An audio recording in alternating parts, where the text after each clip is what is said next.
মোশাররফ করিম ভাই এমন একটি নাটক বের করছে, মোশাররফ করিম ভাই হচ্ছে স্বামী, আর তার স্ত্রী তার শাশুড়ি এরকম কি করছে, তাকে মামলা দিছে। তো এটা নিয়ে মোশাররফ করিম কিভাবে ধোয়া দিতেছে আপনারা সবাই দেখুন, আর ভিডিওটি সকল জায়গায় জায়গায় শেয়ার করে দেন।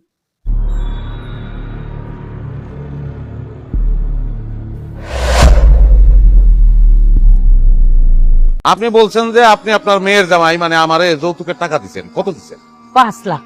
আচ্ছা, 5 লাখ টাকা আপনি আপনার মেয়ের জামাই দিচ্ছেন। 5 লাখ টাকা কই পাইছেন আপনি? কই পাচ্ছেন মানে? এই আমরা কি ফকির নি? আপনার ফকিন্নি নামে তন্নি সেটা জিগাই নাই, জিগাইছে টাকাটা কই পাইছেন সেটা বলবেন। কেন ভুলে গেছস? আমার জামাইয়ের পেনশনের টাকা তুলে দিছি, তখন দিনের বাপ বাচ্চা ছিল। তো ভালো পেনশনের টাকা তুলে দিচ্ছেন মানে প্রত্যেকে তুলছেন, নিশ্চয়ই ব্যাংক থেকে তুলছেন।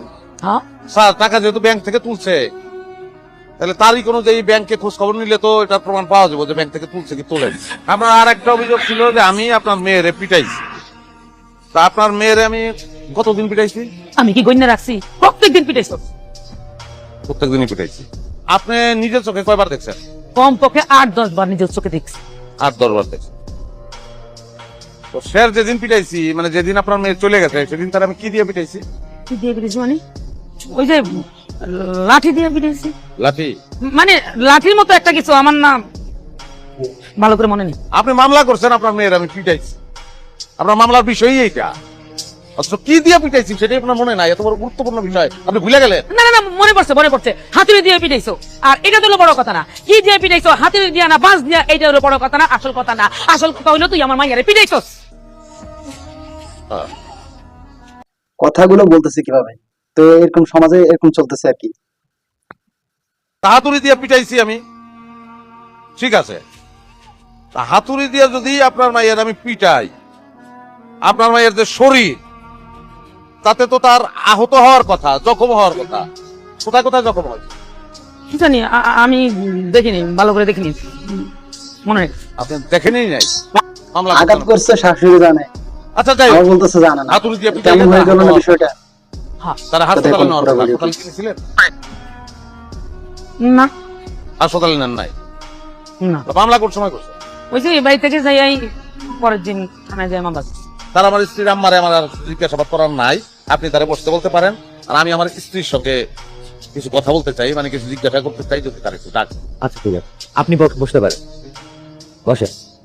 নুরুল আমিন, মিনু ম্যাডামকে নিয়ে আসুন। ঠিক আছে।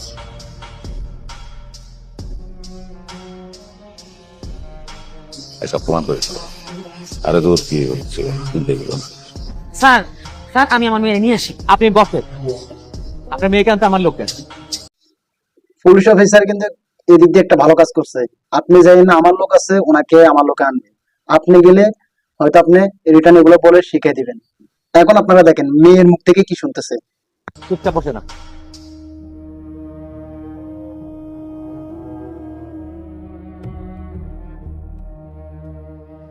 আসসালামু আলাইকুম। ওয়ালাইকুম সালাম। আপনার মার অভিযোগ, আপনার অভিযোগ যে আপনার মা যৌতুক হিসেবে আমার টাকা দিছিল, কোথায় পেয়েছিল? আমার মায়ের তো টাকা দেয় নাই, টাকা দিছিল আমার বাপে। জমি বিক্রি করে টাকা দিছে, ভুলে গেছ?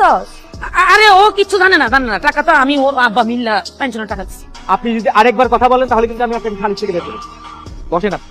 তাহলে জমি বেচা টাকা দিচ্ছে, জমি কার কাছে বেচছে? তুমি ওই যে আমাদের পশ্চিম দিকে জমিটা বেশ হয়েছে আমার চাচার কাছে। আপনি চাচার কাছে বেচছে? হ্যাঁ আপনি শিওর? হ্যাঁ। স্যার, যদি তার চাচার কাছে বেচে থাকে জমি, তাহলে তো তহসিল অফিস বা ভূমি অফিসে যদি খোঁজ খবর নেওয়া যায় যে আপনি জমিতে থাকে না হইতে কিনা, সেটা জানা যাবে। আপনার আম্মার অভিযোগ, আপনারও অভিযোগ যে আপনার আমি পিটাইতাম। হ্যাঁ, কি দিয়া পিটাইতাম? রড দিয়া, এত বড় একটা রড দিয়ে আমার পিটাইছে। মেয়ের মা বলছে হাতুড়ি দিয়ে পিটেছে, আর ও বলতেছে রড দিয়ে পিটেছে। কথা দুই রকমের হয়ে গেছে, দেখেন। আরে না না না না না না, ও কিছু জানে না। ও জানলো কেমনি কি দিয়ে পিটাইছে? হ্যাঁ, ও কিচ্ছু মনেও থাকে না। আর তাছাড়া তারে এত মারা মারছে, মারতে মারতে মারতে বেহুশ করে ফেলাইছে। ওই তুই কি জানোস না? তুই তো ভুলে গেছস। মানে ওরে হাতু। আপনি চুপ থাকেন, আপনাকে না চুপ করে বসতে বলেছি। বসেন, বসেন। স্যার, আমি তো ভুলে গেছিলাম, আমার তো রড দিয়া না হাত দিয়া পিটাইতো। তিনজন মিল্লা আমার যে মারাটা মারছে, শুধু আমার না আমার মারেও মারছে। দেখছেন, এখন বলতেছেন মারছে, হাত দিয়ে বসেছে বলে। কোনো কথা? কিল ঘুষি লাথি কি বাদ রাখছে রে? হ্যাঁ, রাইতে বেলা বাইক থেকে বাইক করে দিছে আমাকে। তার কথাগুলো কষ্ট করে মনে রেখেন, আপনারা সবাই মনে রেখেন। তো শেষ যেদিন আপনারা আমি মারছি, হাত দিয়া। হ মারার পরে আপনারা যে বাইরে গেছেন, ডাক্তারের কাছে গেছিলেন? হ গেছি না, ডাক্তার ওষুধ ছাড়া কি আমার ব্যথা কমতো নাকি? পরে ডাক্তারখানা থেকে পরের দিন মামলা করতে গেছি। স্যার, আমি মনে হয় এখন আপনার বিচার করার জন্য যথেষ্ট রসদ আপনারা দিতে পারছি। বাকি কথা স্যার আপনি বলেন। বসেন আপনি। জি স্যার। আপনি মামলা করেছেন, খুব ভালো কাজ করেছেন। মামলা আপনি করতেই পারেন, কিন্তু আপনারা মা মেয়ে মিলে এতক্ষণ যত কথা বলেছেন, কোনো কথা মামলার অভিযোগপত্রে লেখা নেই। জি, অভিযোগ পত্রে কি লেখা ওটা তো আমি কইতে পারবো না। এটা কি ধরনের কথা বলছেন আপনি? আপনি বাদী হয়ে মামলা করেছেন, অথচ আপনি বলতে পারবেন না যে অভিযোগপত্রে কি লেখা ছিল? অভিযোগ পত্র তো আমি লিখি নাই, তাহলে কে লিখেছিল? থানার মধ্যে একটা লোক, কিন্তু মনে হয় না সে পুলিশ। সত্যি? এই লোকের সাথে আপনাকে পরিচয় হলো কি করে? মানে আমি বলতে চাচ্ছি যে থানায় আপনাদেরকে কে নিয়ে গিয়েছে? আপনি বসেন, আপনি একটাও মিথ্যা কথা বলার চেষ্টা করবেন না। মিথ্যা কথা বললে আমি কিন্তু আপনাদের দুইজনকে অ্যারেস্ট করতে বাধ্য হবো। মা তুমি কো? আমি কোনো আমি কি মামলা করছি নাকি? মামলা করছিস তুই? আমি কি জানি? আমি কিছু জানি না। আম্মা, আমি তো তোমার কথায় মামলা করতে রাজি হয়েছিলাম। দেখলেন, এতটুকুর মধ্যে আপনার মা আপনাকে ছেড়ে চলে গেছে। এখন আপনি বলেন, তার কুপরামর্শে আপনি মামলাটা করেছেন। মেম্বার সাহেব, এইখানে কথা কিন্তু এখন মেম্বার ভাসে গেছে, দেখছেন আপনারা? কথার যথেষ্ট যুক্তি আছে, আপনি চুপচাপ বসেন এখানে। আপনি এত জঘন্য একটা মানুষ। এই মিটিং শেষে আপনি আমার সঙ্গে থানায় যাবেন। আর আপনি মা নামের কলম। ম্যাডাম, প্রত্যেকটা দাম্পত্য কলহের পেছনেই একটা তৃতীয় ব্যক্তির হাত থাকে। সেটা নিজেদেরও হতে পারে, বাইরেরও হতে পারে। কখনো দাম্পত্য সম্পর্কের মধ্যে তৃতীয় পক্ষকে হস্তক্ষেপের সুযোগই দেবেন, তাহলে কিন্তু সংসার শেষ। রতন মোল্লা অনেক ভালো মানুষ। রতন মোল্লাকে আপনার চোখের সামনে বিষিয়ে তুলেছে আপনার মা। রতন মোল্লা তার স্ত্রী, তার মা, তার বোনকে নিয়ে খুব ভালো আছে। এইটা এই মেম্বারের মতো শয়তান লোকজনদের ভালো লাগছিল।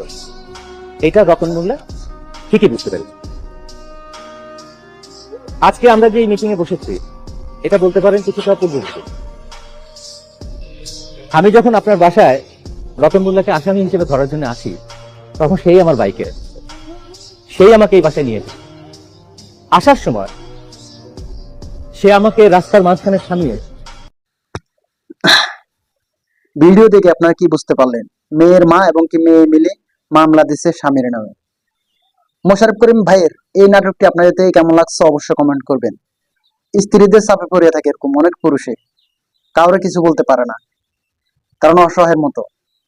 আবার এমন ছেলে আছে মেয়েদেরকে কষ্ট দেয়, তার স্ত্রীকে অনেক কষ্ট দেয়, কিন্তু ওই মেয়েরা বলতে পারে না কারো কিছু। তো এগুলো একটা শয়তানের ওয়াসওয়াসা ছাড়া আর কিছু না। সবাই একভাবে চলার জন্য চেষ্টা করবেন। আর শাশুড়িদেরকে বলবো, আপনার মেয়েকে কখনো উস্কানি দিয়েন না।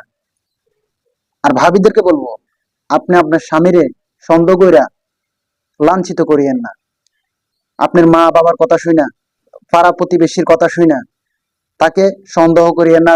আপনারা হচ্ছেন স্বামী স্ত্রী, আপনাদের ভিতরে যদি কোনো ভুল ত্রুটি হয়ে থাকে আপনারা নিজেরা সংশোধন করে নেবেন। যদি বাহিরের মানুষদেরকে এগুলো বলেন, মানুষ আরো আপনাদের সুযোগ নিবে, আপনাদের ভিতরে ফাটল সৃষ্টি করার জন্য বসে থাকবে। তো এই নাটকটার থেকে আমি এই জিনিসটা শিখতে পারলাম, কিছু করার আগে বা একজনে আমার ব্যাপারে একটা মামলা দিছে, ফুল তথ্য আমার থেকে যাচাই করতে হবে। যদি যাচাই না করি তাহলে আমি নিজে লটকে যাব।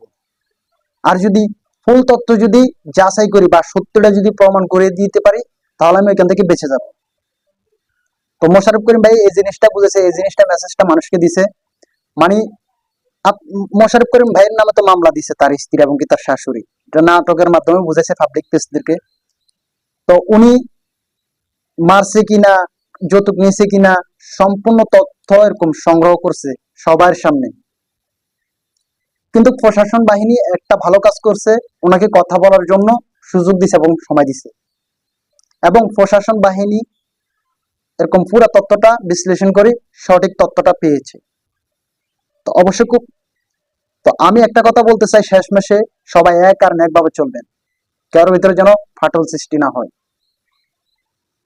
আরেকটা বলতে চাচ্ছি, সংসার সুখী করার জন্য এরকম মিল মহব্বত থাকতে হবে। পাড়া প্রতিবেশীর কথা শুনলে আপনার সংসার ধ্বংস হয়ে যাবে। তো অবশ্যই এই ভিডিওটি সকল জায়গায় জায়গায় শেয়ার করে দিবেন। আমার আল নোমান টিভি ইউটিউব চ্যানেলটিকে সাবস্ক্রাইব করুন, ফেসবুক পেজটিকে ফলো করে আমার পাশে থাকার জন্য অনুরোধ করতেছি। আসসালামু আলাইকুম রহমতুল্লাহি ওয়া বারাকাতুহু। দেখা হবে অন্য কোনো ভিডিওতে। সুস্থ থাকবেন, ভালো থাকবেন, আল্লাহ হাফেজ। ধূমপান স্বাস্থ্যের জন্য ক্ষতিকারক। নিজের লাইফটা নষ্ট কইরো না। আমাদের ইউটিউব চ্যানেলটিকে সাবস্ক্রাইব করো, ফেসবুক পেজটিকে ফলো করে আমাদের পাশে থাকো।